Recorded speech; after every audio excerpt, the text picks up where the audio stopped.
con el orden del día. A continuación tendremos la presentación del libro La Ley de Transparencia, Acceso a la Información Pública y Rendición de Cuentas de la Ciudad de México, en la versión comentada. Para lo cual les presento a nuestro presidium el licenciado Jorge Arturo Reynoso Isla, director de Supervisión y Evaluación de la Unidad de Medidas Cautelares y Suspensión Condicional del Proceso, quien nos presentará a nuestras ponentes, la maestra Yolanda Ramírez Hernández, que a continuación se va a incorporar con nosotros. Ella es directora general jurídica de la Comisión de Derechos Humanos. También tenemos a la doctora Jacqueline Pechard Mariscal. Ella es la coordinadora del libro de la Ley de Transparencia y Acceso a la Información Pública. Y también tenemos con nosotros a la maestra Elsa Viviana Peralta Hernández, comisionada ciudadana del Instituto de Acceso a la Información Pública y Protección de Datos Personales de la Ciudad de México. Adelante, por favor.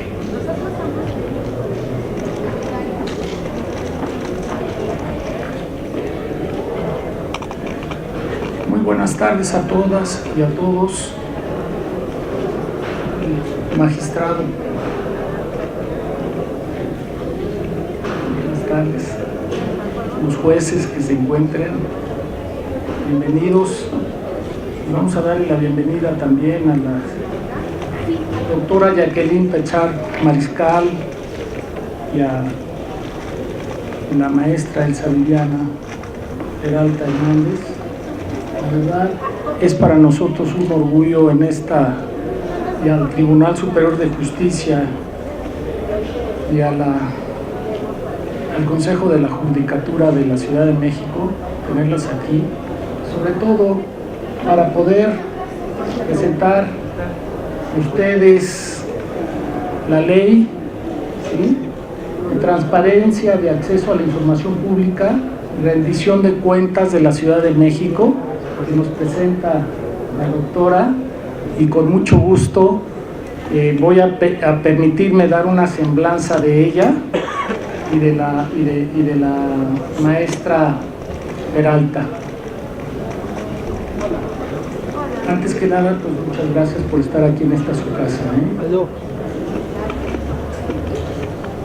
Voy a empezar con la maestra, no por otra cosa, pero pues mira, ahorita que la maestra Elsa Viviana Peralta Hernández es comisionada ciudadana del Instituto de Transparencia, Acceso a la Información Pública, Protección de Datos Personales y Rendición de Cuentas de la Ciudad de México.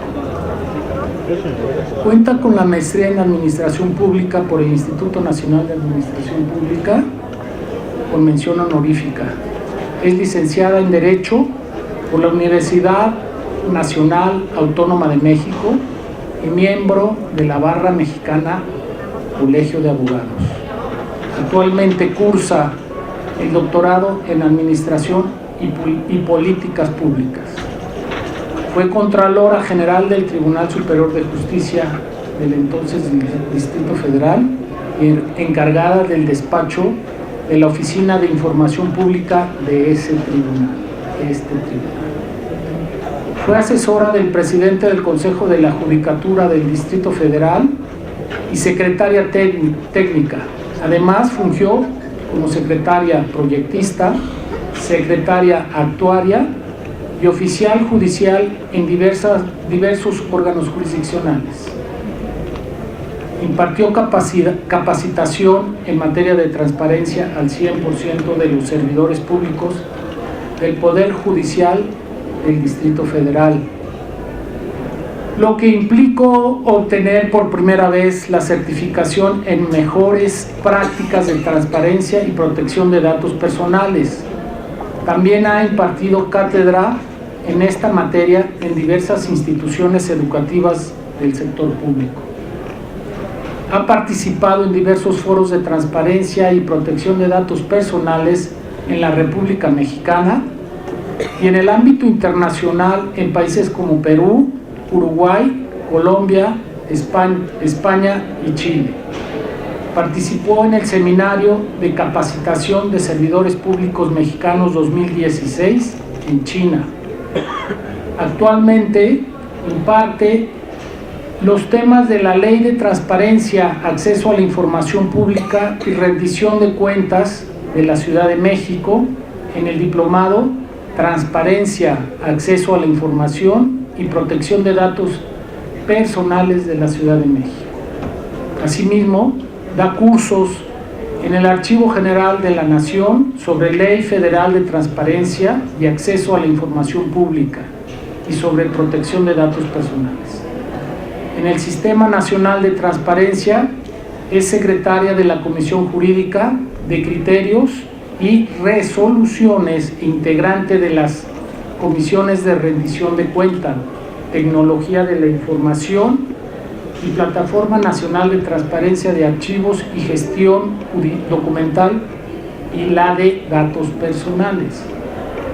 Fue coordinadora del primer Comité de Igualdad de Género en el Instituto Nacional de Administración Pública. Participa habitualmente en programas en radio y televisión como especialista en la materia de transparencia, acceso a la información pública y protección de datos personales. Maestra, muchas gracias por tenernos, porque la tenemos aquí. Ahora vamos a hablar de la doctora Jacqueline Pechal Mariscal.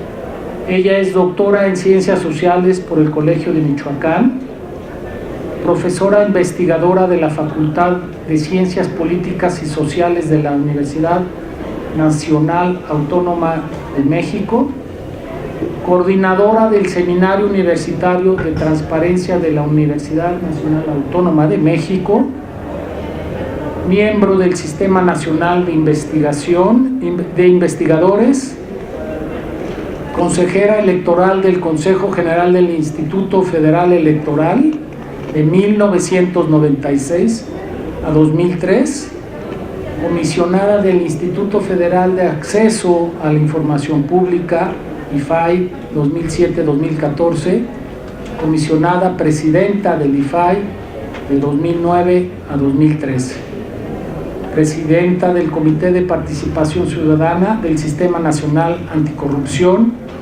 de febrero 2017 a febrero de 2018. Muchas gracias por tenerla aquí. Adelante, si gusta.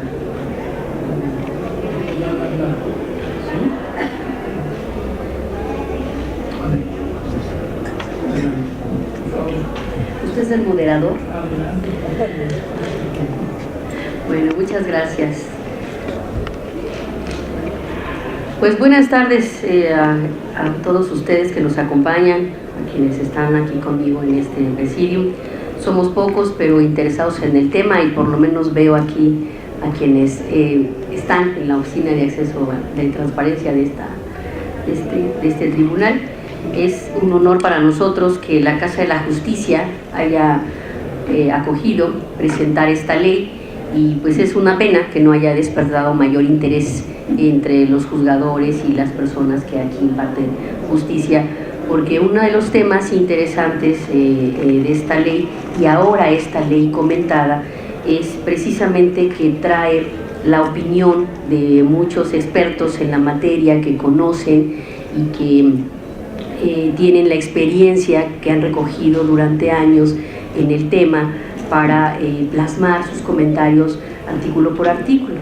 Y nadie mejor que nosotros en el ámbito judicial sabemos de la importancia de contar con una ley comentada que nos orienta siempre en el quehacer, en el caso del quehacer jurisdiccional, pues para poder emitir a veces algún criterio, alguna opinión, o normar nuestra directriz para resolver, darnos una directriz para resolver. Es así que para nosotros es muy importante que la Casa de la Justicia arrope esta ley, que estoy segura que les ayudará en muchos casos a los jueces, y espero que aquí las unidades de transparencia que se encuentran presentes así lo difundan, porque la verdad es que la ley ayuda a que puedan entender cómo hacer versiones públicas de algunas cosas, de algunas resoluciones que ustedes tendrán en sus manos, cómo contestar acertadamente muchas de las peticiones que les haga llegar esa unidad de transparencia, y que en la mayoría de las ocasiones, y lo sé por experiencia, no saben. Entonces sí es importante que acojan y que ustedes mismos difundan al interior esta.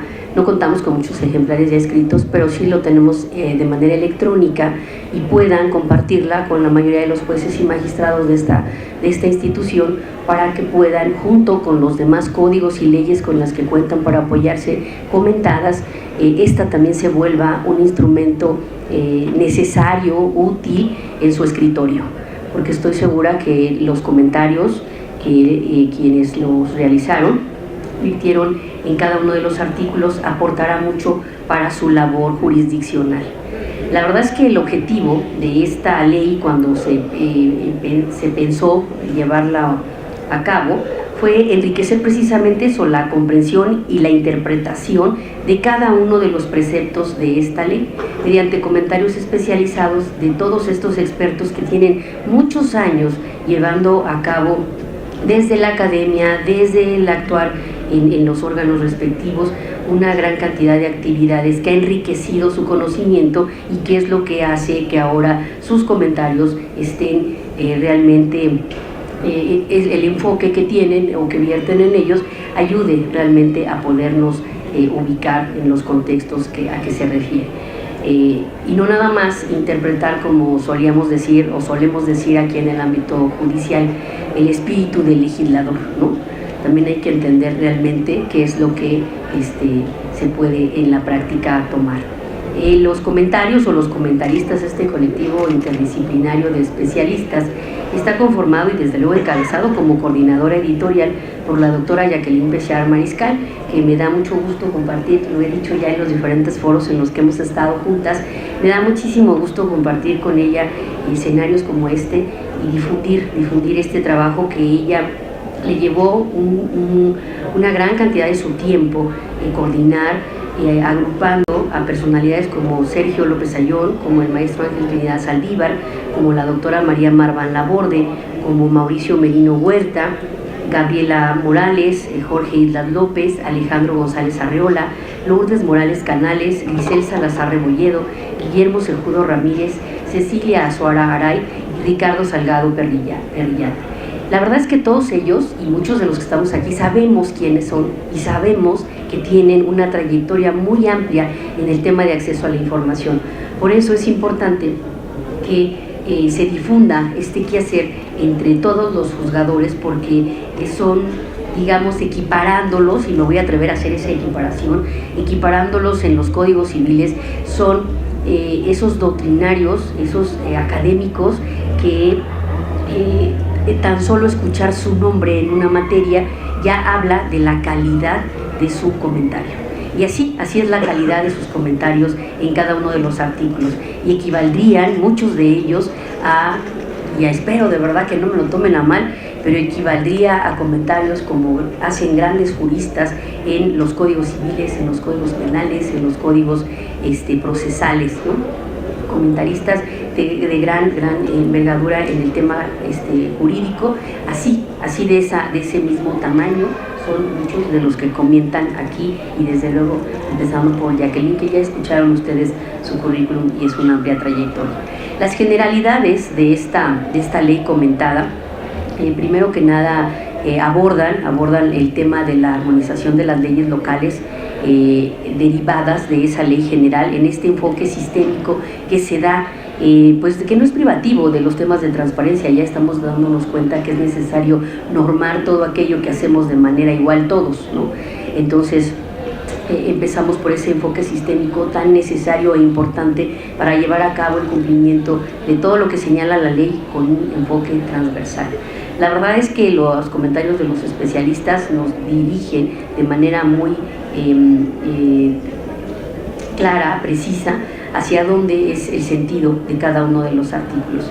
Esta ley que les traemos, y que yo la verdad vine ahora con un discurso de venta, ¿no? Y no porque esté a la venta, sino porque lo que quiero es despertar en ustedes el interés de leerla, de hojearla y de que se convierta, como bien dije hace rato, en su documento de escritorio. En ese documento que ustedes van a estar checando constantemente cada que tengan que atender algún asunto relacionado con la propia ley. Se va a convertir entonces así, y así quisiera transmitirles la idea, en una excelente herramienta que fortalezca ese conocimiento, esos fundamentos, ese criterio jurídico y esos argumentos que ustedes necesariamente tendrán que vertir al momento de utilizarla, de leerla y de invocar todos y cada uno de los preceptos que han sido, les digo, brillantemente comentados. ¿Cuál sería el impacto? Les traje algunos impactos desde el punto de vista de la ciudadanía, por ejemplo, porque nos ayuda este tipo de legislación y como bien lo comentan también algunos de los autores, a configurar una ciudadanía mejor informada, que demanda mayor participación en las decisiones de gobierno. Lo primero que tenemos que impulsar con una ley de este tipo es precisamente que contribuya a lograr el fin para el que está hecha, que es poder acceder a la información, empezando por informarnos a través de una ley, y en este caso, pues comentada, doblemente valioso. En el caso de los sujetos obligados, el impacto que yo pienso que puede tener es que se van a ir ajustando también paulatinamente a la institucionalización de las normas emanadas de esa progresividad de leyes de la materia. Ahorita ya tenemos construido todo el andamiaje de armonización normativa. Ahora, ¿hacia dónde estamos aterrizando este andamiaje? La Ciudad de México es una ciudad ya vieja en el tema, ya tiene mucho tiempo trabajándolo y no le ha costado trabajo, a su vez, adaptarse. Creo que este trabajo de adaptación, con comentarios como este, pues enriquecen aún más la posibilidad de aplicarlo de una mejor manera. Va a ayudar también, o ayuda a los servidores y servidoras públicas a que conozcan más a fondo los instrumentos jurídicos y a tener claridad sobre el apego a la normatividad, entre muchos otros aspectos. Otro impacto en la sociedad civil organizada y la academia sería que el conocimiento y la aplicación de esta ley fortalece el desarrollo de la transparencia al realizar un constante análisis de la evolución de este derecho, pero sobre todo convirtiéndolos también en participadores activos de su aplicación. La sociedad civil, me parece que, como en ningún otro ámbito, es muy activa en el tema de acceso a la información. Se involucra muchísimo, y es importante que muchos de los que comentan aquí han sido actores importantes en el tema de las organizaciones civiles. Por tanto, también el punto de vista que se aporta en estos comentarios se enriquece por esas personas o esas personalidades, diría yo, que tienen además esa experiencia y la están virtiendo también desde el punto de vista detrás, no del escritorio solamente como los servidores públicos, sino del otro lado del escritorio. También en el caso del impacto que pueden tener desde el punto de vista de los órganos garantes, es que este tipo de leyes significa un paso importante en la garantía de los derechos de acceso a la información. Generar este marco normativo creo que es a lo que aspirábamos cuando comenzamos a hacer todo esto. Los que tenemos ya algunos años sabemos que al principio los tropiezos de la ley fueron muchísimos. No era casualidad que cada 6 meses, a veces, hubo un año aquí en la Ciudad de México que cada 3-6 meses nos estuvimos capacitando en el tema, porque la ley se reformaba y se reformaba, hasta que logramos que hubiera una reforma constitucional que a su vez se tradujo en esa ley general, en esas leyes que ahora estamos aterrizando y que también ahora se traducen en esta ley comentada. La verdad es que el camino ha sido muy arduo, muy lleno de cambios, pero ha sido también muy enriquecedor, y ese enriquecimiento está plasmado en muchos de esos comentarios que los órganos garantes hemos vivido de la mano de este devenir legislativo. Los retos. ¿Cuáles serían los retos que tenemos que enfrentar derivados de esta ley? Y al final les voy a dar un enfoque también que traigo en materia de derechos humanos y equidad de género, considerando que la feria en la que nos hicieron el favor de presentar nuestra ley, pues tiene ese enfoque en ese sentido. En el caso de los retos que vamos a enfrentar con la implementación de esta ley, y hablando particularmente del instituto, Pues ustedes saben que tendremos que integrar un nuevo pleno, ¿no? Un pleno que a alguien se le había ocurrido hacer una reforma para que fuera integrado por 7, pero afortunadamente en alguien cupo la razón y ahora solo serán los 5 que sí había establecido desde un principio, y que además así está establecido ya en nuestra Constitución.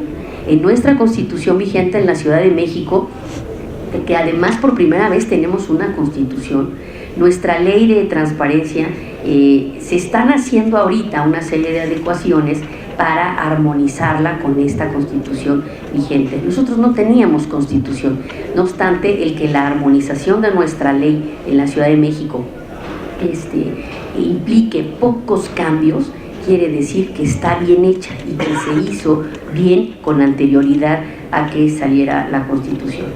Se integrará entonces, les decía, este nuevo pleno, se actualizarán actividades derivadas de estas adecuaciones. La administración pública de la Ciudad de México sufrirá cambios, hay que reforzar la transparencia y la rendición de cuentas. De hecho, estaba escuchando en la mañana que hay cambios importantes en el Senado, una iniciativa propuesta importante en el tema de las leyes en materia de administración pública. Entonces habrá que analizar todos estos cambios, habrá que ver cómo también tendremos que aterrizarlos en la Ciudad de México y a la larga cómo tendremos que impactarlos también en el tema de acceso a la información pública y rendición de cuentas. Por lo pronto, el esquema que tenemos y que se comenta en esta ley me parece que va abonando a adaptarse, ¿no? También se requiere avanzar en la instauración de los sistemas locales de transparencia y anticorrupción. En la Ciudad de México no hemos avanzado en ese tema, ¿no? Hubo mesas de trabajo, trató de implementarse, pero solo quedó en eso. No tenemos realmente un sistema local de transparencia, que además el que se quiso implementar está totalmente fuera del contexto de la ley. No pueden ser integrantes de ese sistema local de transparencia sujetos obligados, que tienen otra naturaleza, tales como la propia jefatura de gobierno y algunos otros que no pueden ser integrantes del sistema si lo copiamos de acuerdo a cómo viene en el sistema nacional, ¿no? El tema anticorrupción, bueno, pues aquí en el tema anticorrupción, y espero no me lo tomen a mal, dejo puntos suspensivos porque ahí hay mucho que hacer, muchísimo que hacer y muchísimo que implementar. Y si tenemos realmente un reto por vencer, para mí sería ese. La implementación del sistema local de transparencia va a estar complicado, o está siendo complicado, porque tendrá que llevarse a cabo una serie de reformas, pero el tema anticorrupción me parece todavía más difícil. Y bueno, no es casualidad que el Info se haya quedado precisamente sin cabezas, derivado de que no se pudo construir ese sistema anticorrupción y de que se concibió su construcción de una manera bastante corrupta. Paso al siguiente punto. Otro reto, difundir la importancia y utilidad de los instrumentos de transparencia y el derecho de acceso a la información entre la población para avanzar en la formación de una ciudadanía informada. Nos hace falta muchísima labor, y aquí retomo nuevamente y agradezco la presencia de las unidades de transparencia, porque nos hace falta mucha labor para que la gente lo ejerza y lo conozca. No estamos cumpliendo esa parte. Ya tenemos un andamiaje legal, ya tenemos un andamiaje pues hasta cierto punto de capacitación en la Ciudad de México, que ha abarcado casi a todos los sujetos obligados. La gran cantidad de personas ya está ubicada en la gran cantidad de personas que trabaja en gobierno ya está ubicada en ese contexto. Sin embargo, a la población todavía le falta muchísimo por conocer. Tenemos que hacer una labor enorme de verdad para difundir esto, y esperemos que haya los recursos para hacerlo. Hacer de la transparencia una práctica social que fortalezca los vínculos entre las autoridades y la sociedad para impulsar el derecho a la buena administración, que ya está establecido en nuestra Constitución como un derecho, es algo que tenemos como el principal reto. Nos falta muchísimo todavía para poder aterrizarlo. Finalmente, les comento, para ya ir cerrando mi participación en este sentido, que tenemos una serie de dispositivos en nuestra ley, y a propósito de la feria, que sería importante checar los comentarios que se tienen al respecto, y les traje alguna muestra de estos artículos donde se aborda el tema de transparencia y género. Por ejemplo, en el caso del artículo 6 se incluye el término de personas servidoras públicas en lugar de servidores públicos como parte del lenguaje de género y no discriminación. En el artículo 12 se establece la prohibición de toda discriminación que menoscabe o anule la transparencia o acceso a la información en posesión de los sujetos obligados. Incluye género. Esto garantiza la igualdad en el ejercicio del derecho de acceso a la información. En el artículo 20 se habla de accesibilidad de la información a cualquier persona. Este implica la no discriminación y el respeto a los derechos humanos, incluido también el género. Y además nos obliga también a todos a generar mecanismos para que las personas con algún problema para acceder, ya sea por lenguaje, por discapacidad, en fin, puedan tener los elementos necesarios para poder acceder. En el artículo 39 nos habla de la integración del Pleno del Instituto y se debe garantizar que exista igualdad de género. Aquí es un tema muy importante y les quiero comentar algo al respecto. Ahora que se hicieron las adecuaciones a la ley, se establecía o se pretendió dejar en los artículos solamente que se estableciera que se propondrá o se preferirá que exista paridad, ¿no? Esa fue una propuesta que hicieron por ahí dos legisladores. Afortunadamente, dejaron muy claro que tenían que ser 2 hombres y 2 mujeres en las 4 plazas a designar. Se quitó esa posibilidad, como ha quedado en otras leyes, de que diga podrá o preferentemente, porque en el podrá o en el preferentemente siempre nos han rebanado a las mujeres, ¿no? O sea, o basta que quede una, ¿no? Y ya se cumplió el tema de paridad o ya se cumplió. La verdad es que ahora no quedó así. Ahora quedó y está perfectamente establecido que solamente se designarían 4 comisionados, de los cuales serían 2 hombres y 2 mujeres. Y me da mucho gusto porque por primera vez en el instituto, que en su momento fue integrado exclusivamente por caballeros, ¿no? Ahora habrá 3 mujeres. Y cualquiera puede ser presidenta. Por primera vez también habrá una presidenta. Y yo me apunto, ¿verdad? Desde luego. No lo pongan eso, por favor, lo pueden borrar y lo pueden editar si gustan. Es una mera manifestación de interés, nada más, nada más. Pero me encantará la idea, insisto, y lo traje a colación por eso, por el tema de género, que por primera vez habrá 3 mujeres. Y eso me da mucho gusto. No porque quiera o no quiero sonar tampoco así tan extrema contra los caballeros, no, jamás, pero sí me parece que es una muestra en estos tiempos de esa realidad que debe existir en los temas de género. Entonces lo traje a colación además porque la feria pues se trata de género, entonces habría que destacar algún tema también al respecto. En el artículo 96, la integración del Consejo Consultivo Ciudadano debe garantizar que exista también igualdad de género. Ahí también debe haber igual número de hombres, igual número de mujeres. En el artículo 118, la información de obligaciones de transparencia deberá publicarse con perspectiva de género y discapacidad cuando así corresponda a su naturaleza.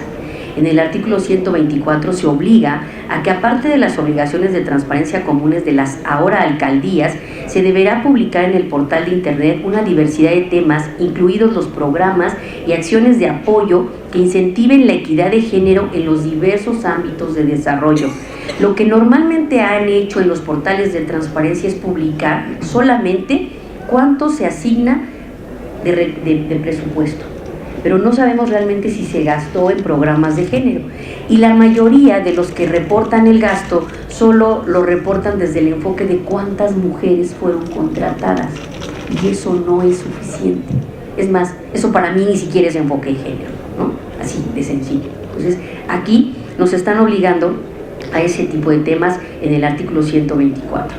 En el 125, aparte de las obligaciones de transparencia comunes del Poder Legislativo de la Ciudad de México, se deberá publicar en el portal de internet una diversidad de temas, incluidos los que deriven de la Comisión para la Igualdad de Género. En el artículo 129, aparte de las obligaciones de transparencia comunes de los partidos políticos, agrupaciones políticas y personas morales constituidas en asociación civil creadas por los ciudadanos que pretendan postular sus candidaturas independientes, deberán poner a disposición y actualizar, entre otros temas, el informe sobre el gasto del financiamiento público ordinario recibido para la capacitación, promoción y desarrollo del liderazgo político de las mujeres, que realmente se estimule el crecimiento político en este tipo de organizaciones de las mujeres, no que sean solo utilizadas para cubrir la paridad o la cuota de género. En el artículo 185 se señala que no podrá invocarse el carácter de reservado cuando se trate de violaciones graves de derechos humanos o delitos de lesa humanidad. El Estatuto de la Corte Penal Internacional o Estatuto de Roma, crimen de lesa humanidad, entre otras conductas, señala a la violación, la esclavitud sexual, la prostitución forzada, el embarazo forzado, la esterilización forzada o cualquier otra forma de violencia sexual de gravedad comparable, persecución de un grupo o colectividad con identidad propia fundada en motivos de género, etcétera, con arreglo al derecho internacional. Todo esto, y de suceder en nuestro país, que creo que sí sucede, tiene que publicarse de acuerdo al artículo 185. Algunas acciones del Instituto sobre Género. La evolución de solicitudes de acceso a la información. Tenemos un cuadro que yo traía por ahí una presentación, pero quién sabe dónde quedó. Un cuadro donde se establece más o menos el número de hombres y mujeres. Es un estimado, porque acuérdense que no estamos obligados a poner exactamente la información cuando hacemos una solicitud, pero hay un estimado. Y el estimado entre quienes solicitan acceso a la información entre hombres y mujeres es en un porcentaje semejante, igual. También contamos con un programa relacionado con la Escuela Ciudadana por la Transparencia, donde en 2017 se programaron 13 acciones permanentes de capacitación, y entre ellas se incluyó el tema de igualdad y no discriminación en coordinación con COPRE, e igualdad de género y transparencia en coordinación con InMujeres. El tema sobre capacitación también es muy importante, porque déjenme decirles que de las tablas que les traía, en el tema de acceso a la información, la capacitación por parte de las mujeres, particularmente servidoras públicas, es mayor al de hombres. Tenemos que hombres capacitados, de acuerdo a las estadísticas del Instituto, en 2017 fueron 2.076, y mujeres capacitadas, de acuerdo a las estadísticas, en 2017 fueron 2.610 mujeres en el Instituto. ¿Nos gusta más a las mujeres el tema de transparencia? No lo sé, pero sí nos gusta más estudiar. Entonces, muchachos, no se queden atrás, inscríbanse, es importante que vayan. Del total, entonces, de 4.686, lo que representó el 55.7 fueron mujeres.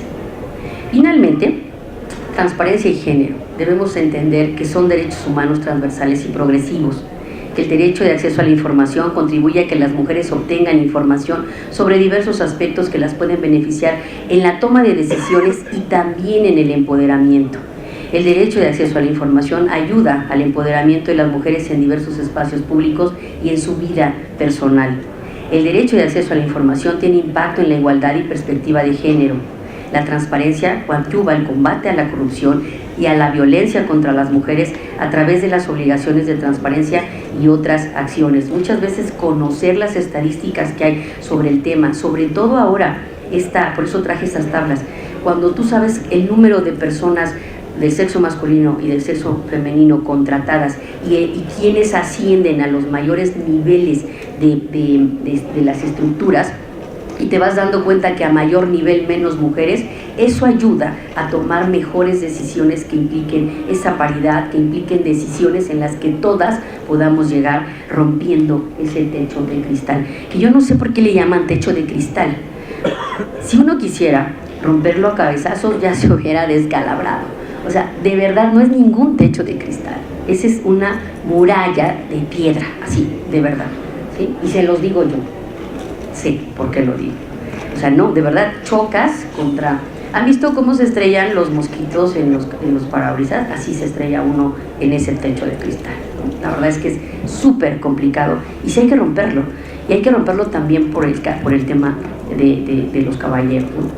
En síntesis, La aplicación de esta ley de transparencia, ahora con el plus de los comentarios de especialistas, fortalece y ayuda a avanzar en el tema del acceso a la información, contribuye al impulso del ejercicio de otros derechos en beneficio de todos y robustece la participación ciudadana, la transparencia y la rendición de cuentas, el gobierno abierto, la democracia y ahora el derecho a la buena administración que tenemos aquí en nuestra ciudad.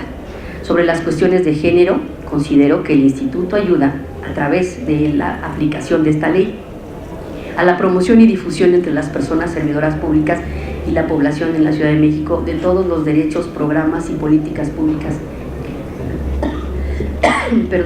que existen en materia de género. Fortalecer la cultura de la transparencia a través de la capacitación con enfoques de igualdad de condiciones, perspectiva de género y no discriminación hará que este derecho de acceso a la información cumpla una de sus más nobles funciones. Lograr que se conozcan y ejerzan los derechos como instrumentos para una efectiva rendición de cuentas es el objetivo. Y perdónenme mis comentarios, pero la verdad es que el objetivo, y particularmente en este caso, es que sigamos abriendo esa brecha, rompiendo esos esquemas que no nos dejan avanzar ni como hombres ni como mujeres, logrando una igualdad en la que, como ahora, en procesos como el que se está llevando a cabo, en el que se va a designar a hombres y mujeres, realmente se privilegia el conocimiento, los buenos perfiles, la experiencia, ¿sí? Y se busque ese equilibrio en todos los sentidos. Creo que eso nos ayuda a todos nos enriquece y a todos hace que se fortalezca, para todos es benéfico que se fortalezca la administración pública a través de órganos de transparencia también fortalecidos. Muchas gracias y es un placer y perdonen si me extendí un poco. Gracias.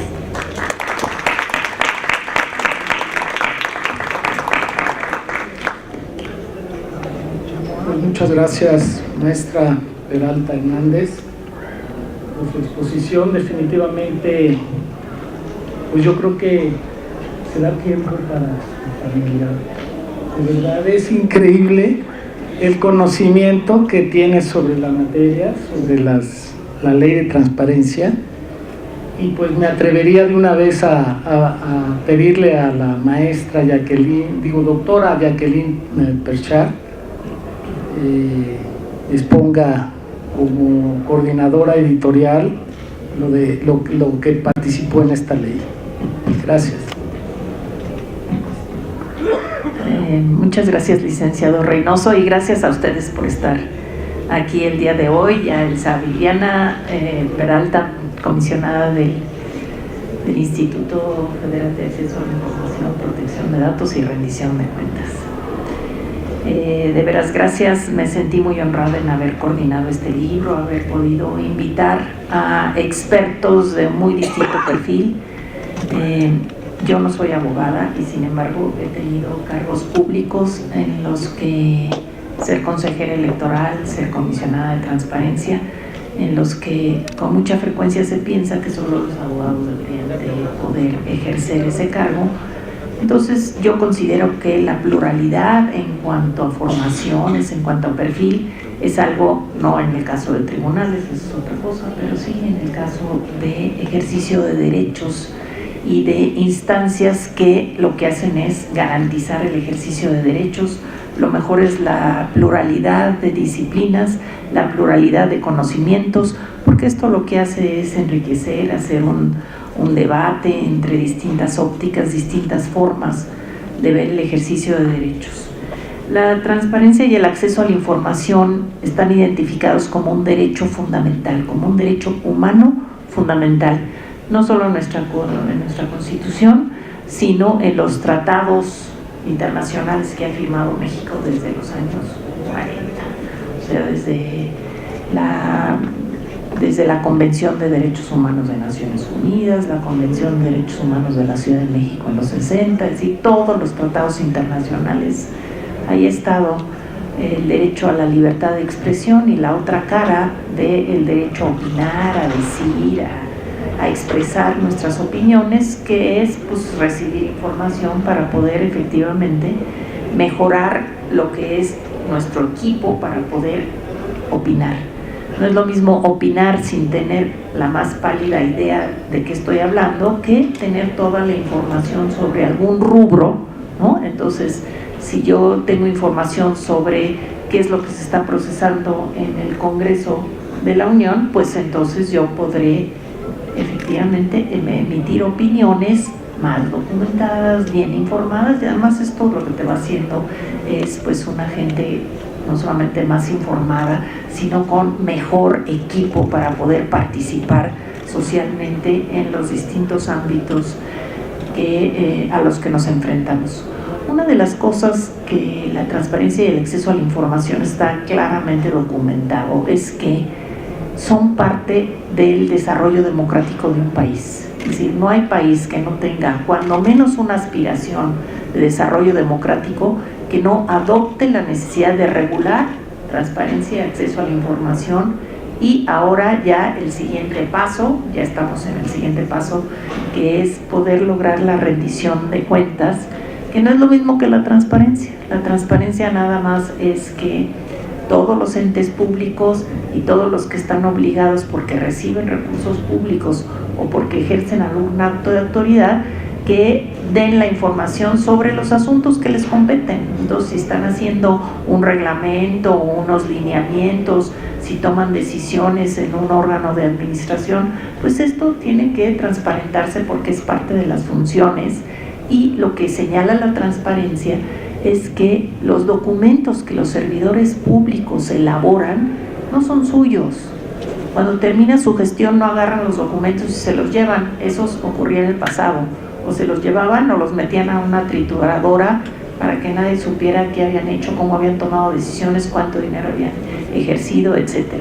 Hoy sabemos que los documentos que elaboran los servidores públicos, y lo saben ustedes muy bien, son documentos que no son de quienes lo elaboran, aunque ahí inviertan su inteligencia, su conocimiento, es decir, y todo lo que los llevó a tener ese cargo público.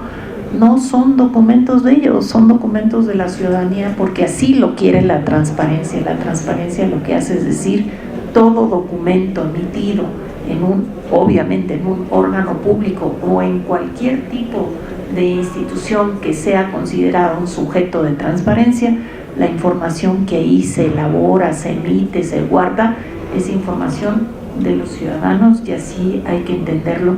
Ese es el principio básico de un derecho humano fundamental, a saber y conocer qué hacen nuestras autoridades, por qué deciden una cosa y no otra, cuándo la decidieron, cuánto gastaron en elaborar una política pública, qué tanto esa política pública llevó a los resultados que se esperaban. Quiero saber qué resultados hubo, cuánto se gastó, cuánta gente estuvo involucrada en el desarrollo de una política educativa, de una política de salud, etc. Y esto lo que hace es pues relacionar mejor a las autoridades con los ciudadanos, y esto es eminentemente una relación democrática, en donde las autoridades no toman decisiones porque en la noche soñaron que sería bueno esa decisión, sino la toman a partir de las demandas de los ciudadanos y de esa interlocución que deben de tener las autoridades con la ciudadanía. Eso es lo que hace una vida democrática, y no nada más emitir un voto a favor de alguien, sino que permanentemente la sociedad, los ciudadanos, estemos pudiéndole decir a la autoridad: esto es lo que opinamos y queremos que tú atiendas esto que opinamos. Y la mejor manera de que nuestras opiniones estén bien fundadas, pues es que tengamos la información necesaria para documentar nuestras demandas, nuestras exigencias a la autoridad. Y creo que si nosotros vemos la evolución de las leyes de transparencia en nuestro país, veremos que han tenido una evolución muy virtuosa. Es decir, empezamos de menos y hemos ido hacia más. Y cuando uno ve el caso de la Ciudad de México, es espectacular. Es decir, empezó muy mal la primera legislación en materia de transparencia en el 2003, en una legislación que dejaba mucho que desear, que no tenía claramente los procedimientos para elegir a los entonces integrantes del Consejo de Transparencia. No había procedimientos para que se pudiera de veras fácil y ágilmente acceder a la información, y después, si no estábamos de acuerdo, si no estábamos satisfechos con la información, poder recurrir. Es decir, era una mala ley en el inicio. Pero como ya dijo Elsa Viviana, la comisionada, pues muy rápidamente los ciudadanos de la Ciudad de México, que hemos sido ciudadanos siempre muy celosos de nuestros derechos, ¿no? Es decir, en la Ciudad de México fueron los primeros lugares en donde hubo pluralidad, en donde hubo más competencia electoral, en donde, es decir, realmente la Ciudad de México, pues porque tenemos mejor información, porque somos una entidad urbanizada, porque tenemos medios al alcance. Entonces, esto lo que ha hecho es que la Ciudad de México sea, pues sí, yo diría que una punta de lanza de nuestros procesos de democratización y por lo tanto de nuestros procesos de regulación en materia de transparencia. Pero así no nació. Nació como una muy mala ley, de muy mala factura jurídica y legislativa, pero muy rápidamente, es del 2003, pero en 2005 ya hubo una primera reforma que mejoró enormemente, ¿no? La legislación, ya se puso un poco en sintonía con lo que era la legislación federal, es decir, había resistencias en la ciudad, ¿no? A pesar de ser una ciudad, digamos, de avanzada en términos democráticos, en términos de tener mejores espacios de pluralidad, de competencia política, pues la ley de transparencia no fue lo suyo inicialmente, ¿no? Pero después ya se fue modificando, se creó el Instituto de Transparencia del DF entonces, y después vino una reforma constitucional, la del 2007, y entonces muy rápidamente la Ciudad de México y la Asamblea Legislativa decidieron que tenían que ser ejemplares en la transparencia, como habían sido ejemplares en el ejercicio de derechos políticos ciudadanos en términos electorales.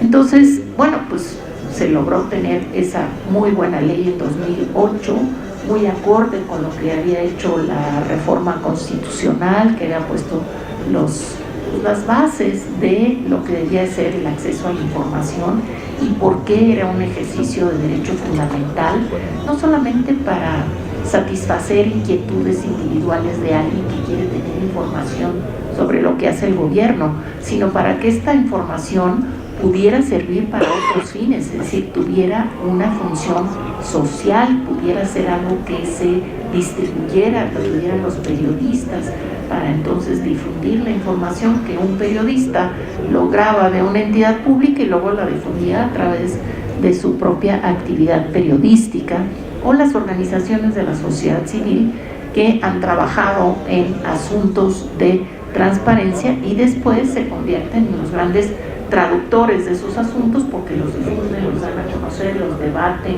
Entonces la ciudadanía se va alimentando de eso que no necesariamente una persona en lo individual solicitó la información, sino la solicitó alguien de Fundar, de Artículo 19, de Transparencia Mexicana, de cualquier organización, y a través del debate público van difundiendo esta noticia.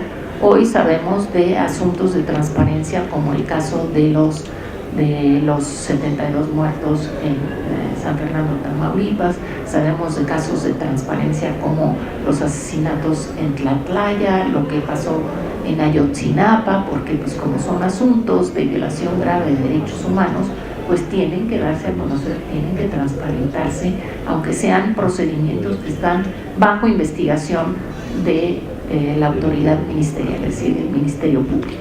Está bien, están investigándose, pero como son violaciones graves de derechos humanos, la ley dice que ahí no hay reserva de información, se tiene que dar a conocer. ¿Y cómo sabemos qué pasa? Pues porque lo difunden los periodistas, porque los debaten los académicos. Entonces se va haciendo como una masa crítica que va dándole al derecho a la información un sentido distinto a solamente una persona solicitando información y llevándosela para hacer su trabajo escolar, para hacer lo que ustedes quieran, ¿no? Porque para todos se vale solicitar información. Entonces, la verdad es que la Ciudad de México se convirtió en una suerte de ejemplo en el acceso a la información y en la regulación de la transparencia. Nació mal, pero muy rápidamente se corrigió y se convirtió en la mejor ley del país. Era la ley de transparencia de la Ciudad de México. En 2008 había pasado de ser una pésima ley en 2003 en 2008 ya era la mejor ley de todo el país. Y hoy esta ley, que es derivada de la reforma constitucional en materia de transparencia del 2014, que lo que hizo fue cambiar al IFAI para hacerlo autoridad nacional y poner los mismos requisitos para el acceso a la información, fuera uno de Puebla, de Tlaxcala, de Quintana Roo o de Sonora, es un derecho humano fundamental. Por lo tanto, todos, independientemente de dónde esté, dónde viva, dónde nací, es un derecho universal de todas las personas, independientemente de en dónde vivamos, y qué tipo de información queremos. Si la información es información pública, tenemos acceso a ella, aunque seamos extranjeros, es decir, aunque yo sea un canadiense en México, la información pública mexicana yo la puedo acceder. Eso no pasa en Canadá. En Canadá la ley de transparencia dice que solo los canadienses tienen derecho a la información. Bueno, nosotros tenemos una mucho mejor ley en esa materia, porque hemos hecho de la ley de transparencia y acceso a la información una ley universal. No tienes que ser ciudadano, nacido, ni tener cierta edad. No. Soy un niño de 12 años, tengo inquietud, pido información y me la tienen que dar, porque lo importante no es quién la pide, sino la naturaleza de la información. Si la información es pública, tiene que salir y tiene que darse a conocer. Entonces, gracias a que efectivamente se fueron mejorando las legislaciones, la normatividad, la Ciudad de México en varias de las formas de medición de las leyes, el CID, el Centro de Investigación y Docencia Económica, hizo en 2010 una medición de las distintas leyes del país. La ley del Distrito Federal era la mejor, y luego en el 14 siguió siendo la mejor. Y pues hoy, casi sin duda, todavía no hay otra métrica de transparencia, la última fue de 2014, pero yo puedo asegurar que esta ley, porque además se llama Ley de Transparencia, Acceso a la Información y Rendición de Cuentas, ¿sí? No se queda solamente en informar las cosas, sino la rendición de cuentas quiere decir que los ciudadanos podemos exigirle a la autoridad que nos explique las razones de por qué tomó una decisión, no nomás que nos informe, aquí está mi decisión y me costó 200,000 pesos. No, yo necesito que me digas por qué y cuáles fueron las consecuencias de tu decisión. Es decir, las consecuencias de una decisión de una autoridad no es dar la información, es decir, cuál fue el resultado de esa acción que tú tomaste o de esa decisión que tú emprendiste. Entonces, tú decidiste hacer un nuevo tren rápido, pues ahora no solamente me das la información de cuánto te costó y por dónde va a pasar el tren, sino que además me tienes que decir cuál es lo que justifica que tú hayas tomado esa decisión y no la de otra línea del metro, por ejemplo, ¿no? Entonces tú tienes que justificarme eso, y eso quiere decir rendición de cuentas, y el ciudadano pues tiene que activarse para decir, no solamente dame la información, sino me justificas la acción, y además si no logras el objetivo que te propusiste, que era agilizar la movilidad de la ciudad, pues entonces, ¿sabes qué? Te sometes a una sanción, que es algo que en este país nos falta, ¿no? Que se sancionen a los servidores públicos que no cumplen con aquello que tienen encomendado. Entonces, si tenían encomendado mejorar la movilidad, dijeron que le iban a mejorar, gastaron quién sabe cuántos millones de pesos y no lo lograron, pues una sancioncita, ¿no? Y esa parte de impunidad es algo que no hemos logrado asociar la transparencia, el acceso a la información con esta cuestión de la rendición de cuentas, que implica meterle correctivos a las acciones que hacen las autoridades. Entonces, que las autoridades no se van impunemente, termina el sexenio, bye bye, y ya se fueron, y no pasó nada, ¿no? Todo lo que cometieron. Y hoy la rendición de cuentas, y con esto voy a terminar, hoy la rendición de cuentas está asociado al gran tema que nos preocupa ahora y que le preocupa al próximo gobierno, que es el combate y el control a la corrupción, ¿no? Entonces, todos estamos mucho más conscientes de los casos de corrupción, de los escándalos de corrupción, de quienes están eventualmente involucrados en casos de corrupción, no porque la corrupción sea nueva, no es nueva, ha estado ahí desde que yo me acuerdo, ¿no? Pero la verdad es que la corrupción hoy se ha hecho mucho más visible, en buena medida porque tenemos leyes de transparencia, que la transparencia nos ha saber y conocer de los casos de corrupción, que no quiere decir que los casos de corrupción se hayan sancionado, ¿no? Entonces, nos falta abonar esa parte del Sistema Nacional de Transparencia con el Sistema Nacional Anticorrupción, y la Ciudad de México pues nos debe, y la Asamblea Legislativa, hoy Congreso de la Ciudad, nos debe esa nueva formación del Sistema Local Anticorrupción, porque es una de las 5 entidades que todavía no tiene sistema anticorrupción. La ciudad, que es el emblema del avance, la modernidad y todo lo demás, pues no tiene sistema local anticorrupción, pues porque los legisladores se atrasaron, ¿no? No se pusieron de acuerdo. Pues sí, pues los ciudadanos tampoco les hemos exigido que se pongan de acuerdo, ¿no? Que asuman que, ¿por qué va a ser que Tlaxcala tenga un sistema local anticorrupción y la Ciudad de México, con todos los recursos y con todo el conocimiento y con todo, no tenga un sistema local? Entonces, pues la idea de esta ley es como abrir el debate. Hay mucho que hacer sobre transparencia, porque aunque hemos avanzado mucho en la legislación, pues también lo que es cierto es que se van abriendo otras vetas, ¿no? Ya no nos conformamos con tener información, ahora queremos que haya consecuencias de que los servidores públicos y las autoridades deciden, y que entonces haya un mayor control de los ciudadanos sobre los actos de los servidores públicos, porque para eso es la transparencia, ¿no? Para meter requerimientos a las autoridades y para hacerlas más responsables, ¿no? Al final, la transparencia es para responsabilizar a todos, a ciudadanos, pero sobre todo a quienes tienen pues la responsabilidad de tomar decisiones. De veras, muchas gracias, comisionada, por la oportunidad de haber coordinado este libro, y gracias a usted, licenciado Reynoso, por acogernos aquí.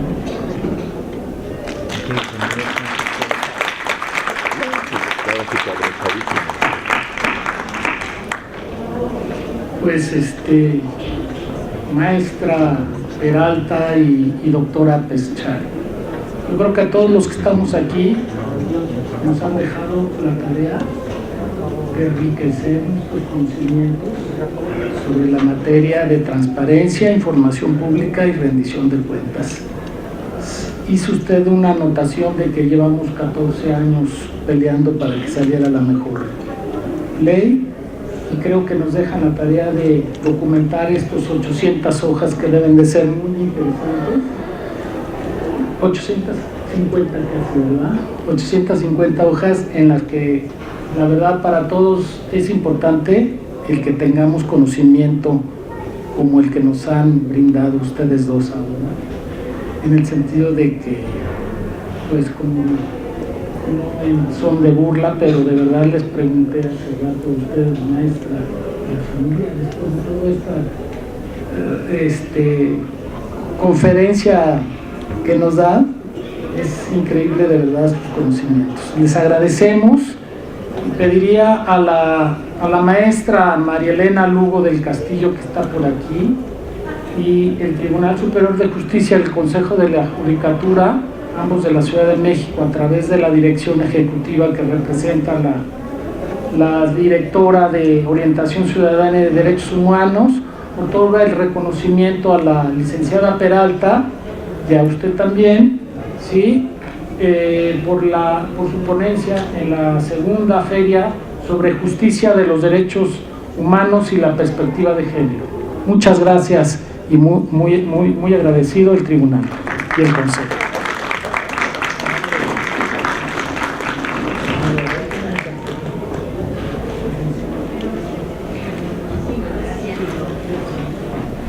Del mismo modo, la maestra María Elena Lugo del Castillo hace la entrega del reconocimiento a nuestro moderador de la mesa del día de hoy. Muchísimas gracias.